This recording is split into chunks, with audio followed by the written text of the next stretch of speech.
Hi hello ನಮಸ್ತೆ. ನಾನು ರಾಜು. ಅಷ್ಟೇ ನೀವು ನೋಡ್ತಾ ಇದ್ದೀರಾ centre point Kannada YouTube channel.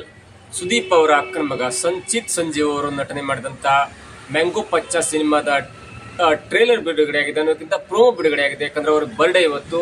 ಆ ಬರ್ಡೇ ಪ್ರಯುಕ್ತ ಸಿನಿಮಾ ತಂಡದವರು ಅಂದ್ರೆ KRG ಸಿನಿಮಾ ಪ್ರೊಡಕ್ಷನ್ ಸಂಸ್ಥೆ ಇದೆಯಲ್ಲ, ಅವ್ರ ಕಡೆಯಿಂದ ಅವ್ರ ಯೂಟ್ಯೂಬ್ ಚಾನಲ್ ಒಂದು ಪ್ರೋಮೋ ಬಿಡುಗಡೆ ಆಗಿದೆ. ಆ ಬಿಡುಗಡೆಯಾದ ಪ್ರೋಮೋದಲ್ಲಿ ಸಂಚಿತ್ ಅವರು ತುಂಬಾ ಚೆನ್ನಾಗಿ ಬಂದಿದ್ದಾರೆ. ಆದ್ರೆ ಬಿಡುಗಡೆಯಾದ ಪ್ರೋಮೋ ಎಷ್ಟು ಡ್ಯೂರೇಷನ್ ಇದೆ ಅಂತ ಕೇಳೋದಾದ್ರೆ ಸ್ವಲ್ಪ ದೊಡ್ಡದಾಗಿದೆ. ಯಾಕಂದ್ರೆ ಒಬ್ಬ ಹೀರೋ ಇಂಟ್ರೊಡಕ್ಷನ್ಗೆ ಅಷ್ಟು ದೊಡ್ಡ ಪ್ರೋಮೋ ಬೇಕಿತ್ತಾ ಅನ್ನೋದನ್ನ ಸ್ವಲ್ಪ ಗೊಂದಲ ಆಗುತ್ತೆ. ಯಾಕಂದ್ರೆ ಹೀರೋ ಇಂಟ್ರೊಡಕ್ಷನ್ ಅಂದ ಕೂಡಲೇ ಒಂದು ಚಿಕ್ಕ ಪ್ರೋಮೋ ಅಥವಾ ಚಿಕ್ಕ ಟೀಸರ್ ಅಂತ ಬೇಕಾಗುತ್ತೆ. ಒಂದು 30 ಸೆಕೆಂಡ್ 40 ಸೆಕೆಂಡ್ ಅದರಲ್ಲಿ ಜಲಕ್ ತೋರಿಸ್ಬೇಕಾಗತ್ತೆ. ಆದ್ರೆ ಆ KRG ಸ್ಟುಡಿಯೋ ಅಥವಾ ಸಿನಿಮಾ ತಂಡದವ್ರು ಏನ್ ಮಾಡಿದಾರೆ ಅಂದ್ರೆ ಸ್ವಲ್ಪ 3 ನಿಮಿಷದ ಒಂದು ಚಿಕ್ಕ ಜಲಕ್ ಬಿಟ್ಟಿದ್ದಾರೆ. ಆ ಸಿನಿಮಾದ ಹೆಸರು ಬಂದು ಮ್ಯಾಂಗೋ ಪಚ್ಚ ಅಂತ. ಅಂದ್ರೆ ಅದು ಗ್ಯಾಂಗ್ಸ್ಟರ್ ಸಿನಿಮಾನೋ ಅಥವಾ ಅದು ಸಿನಿಮಾದ ಥೀಮ್ ಅಂತೂ ಅರ್ಥ ಆಗಲ್ಲ. ಬಟ್ ಬಾರಲ್ಲಿ ಕುತ್ಕೊಂಡು ಡ್ರಿಂಕ್ಸ್ ಮಾಡುವಂತ, ಸಿಗರೇಟ್ ಸೇದುವಂತ ಅಥವಾ ಒಂದು ಮಾಫಿಯಾದ ಲೀಡರ್ ಬಂದು ಒಂದು ಜಾಗದಲ್ಲಿ ಕೂತ್ಕೊಳ್ತಾನೆ. ಅಂದ್ರೆ ಅಲ್ಲಿ ಯಾರಿಗೂ ಜಾಗ ಇರಲ್ಲ. ಅದು ಸಾರ್ವಜನಿಕ ಕ್ಷೇತ್ರ, ಅಂದ್ರೆ ಅದು ಬಾರ್ ಅಂಡ್ ರೆಸ್ಟೋರೆಂಟ್ ಆಗಿದ್ರು ಕೂಡ ಅಲ್ಲಿ ಕುತ್ಕೊಳ್ಳಿಕ್ಕೆ ಒಂದು ಜಾಗದಲ್ಲಿ ಒಬ್ಬ ಮಾತ್ರ ಕೂತ್ಕೊಳ್ತಾನೆ. ಅಕ್ಕಪಕ್ಕ ಅಥವಾ ಬೇರೆ ಬಂದವರೆಲ್ಲ ಬೇರೆ ಬೇರೆ ಕೂತ್ಕೊಳ್ತಾರೆ. ಆವಾಗ ವಿದೇಶದಿಂದ ಬಂದಂತ ಒಂದು ಹುಡುಗಿ ಯಾಕೆ ಅಲ್ಲಿ ಕೂಳ್ಬಾರ್ದು ಅಂತ ಕೇಳಿದಾಗ ಆ ಕತೆ ಸ್ಟಾರ್ಟ್ ಆಗತ್ತಲ್ಲ, ಹೇಳೋದನ್ನ ಕತೆ ಸ್ಟಾರ್ಟ್ ಆಗತ್ತಲ್ಲ. ಆ ಕತೆ ಹೇಳುವಾಗ ಬಂದು ಕುತ್ಕೊಳ್ಳುವಂತಂದ್ರೆ ಮುಖ ಪರಿಚಯ ತೋರಿಸ್ತಾರಲ್ಲ, ಹೀರೋ ಇಂಟ್ರೊಡಕ್ಷನ್ ಅಂದ್ರೆ ಹೀರೋನ ಜನರಿಗೆ ಪರಿಚಯ ಮಾಡ್ಬೇಕಲ್ಲ, ಆ ರೀತಿಯಲ್ಲಿ ಒಂದು ಸೀನ್ ಅನ್ನ ಇಟ್ಟಿದ್ದಾರೆ KRG ಸ್ಟುಡಿಯೋದವರು. ಅಂದ್ರೆ KRG ಸಿನಿಮಾ ಪ್ರೊಡಕ್ಷನ್ ಸಂಸ್ಥೆಯವರು ಅಥವಾ ಸಿನಿಮಾ ತಂಡದವರು ಅಂತ ಹೇಳ್ಬೋದು. ಮೇಲ್ನೋಟಕ್ಕೆ ಕಂಡು ಬರೋದಂದ್ರೆ ಸಿನಿಮಾದ ಮೇಕಿಂಗ್ ವಿಷಯದಲ್ಲಿ ಯಾವುದೇ ಕಾಂಪ್ರಮೈಸ್ ಆಗಿಲ್ಲ. ಅಂದ್ರೆ ಅಲ್ಲಿ ಕತೆ ರಿವೀಲ್ ಆಗಿಲ್ಲ ಅಂತ ಬಿಟ್ರೆ, ಆದ್ರೆ ಸಿನಿಮಾ ಮೇಕಿಂಗ್ ವಿಷಯದಲ್ಲಿ ತುಂಬಾ ಚೆನ್ನಾಗಿ ಮೂಡ್ ಬಂದಿದೆ. ಅದರಲ್ಲೂ ಸುದೀಪ್ ಅವರ ಪಾರ್ಟ್ 2 ಅಂತ ಹೇಳ್ಬೋದಂತ. ಸುದೀಪ್ ಅವರ ಅಕ್ಕನ ಮಗ ಸಂಚಿತ್ ಸಂಜೀವ್ ಅವರು ಲುಕ್ ನಲ್ಲಿ ಮಾರ್ವಲಸ್ ಆಗಿ ಕಂಡಿದ್ದಾರೆ.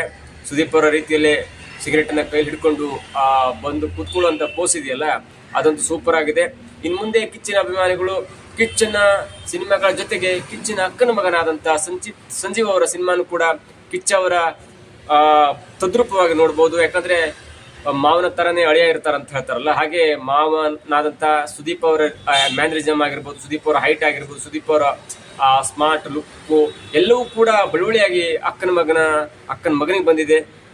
ಹಾಗಾಗಿ ಇನ್ನು ಮುಂದೆ ಕಿಚ್ಚ ಅವರಿಗೆ ವಯಸ್ಸಾಗ್ತಾ ಬಂದಿದೆ. ಕಿಚ್ಚ ಅವರು ವರ್ಷಕ್ಕೊಂದು ಸಿನಿಮಾ ಮಾಡ್ತಾರೆ. ಕಿಚ್ಚ ಅವರು ಸ್ವಲ್ಪ ಪ್ರಬುದ್ಧತೆಯ ಸಿನಿಮಾ ಮಾಡ್ತಾರೆ ಅನ್ನುವ ನಿಟ್ಟಿನಲ್ಲಿ ಕಿಚ್ಚ ಅವರ ರೊಮ್ಯಾಂಟಿಕ್ ಸಿನಿಮಾ ಕಳೆದು ಹೋಗ್ತಿದೆ, ಕಿಚ್ಚ ಅವರ ಹಳಿ ಲುಕ್ ಕಳೆದು ಹೋಗ್ತಿದೆ ಎನ್ನುವ ಕೊರಗಿತ್ತಲ್ಲ, ಆ ಕೊರಗನ್ನ ಅವ್ರ ಅಕ್ಕನ ಮಗ ಸಂಚಿತ್ ಅವರ ಹತ್ರ ಕಾಣಬಹುದು. ಯಾಕಂದ್ರೆ ಸಂಚಿತ್ ಅವರು ಈಗಾಗಲೇ ದೊಡ್ಡ ದೊಡ್ಡ ತರಬೇತಿಯನ್ನು ಪಡ್ಕೊಂಡು ಬಂದವರು. ಅಂದ್ರೆ ಸಿನಿಮಾ ಮೇಕಿಂಗ್ ಅಲ್ಲಿ ತರಬೇತಿಯನ್ನು ಪಡ್ಕೊಂಡು ಬಂದವರು, ಸಿನಿಮಾ ಆಕ್ಟಿಂಗ್ ಅಲ್ಲಿ ತರಬೇತಿಯನ್ನು ಪಡ್ಕೊಂಡು ಬಂದವರು.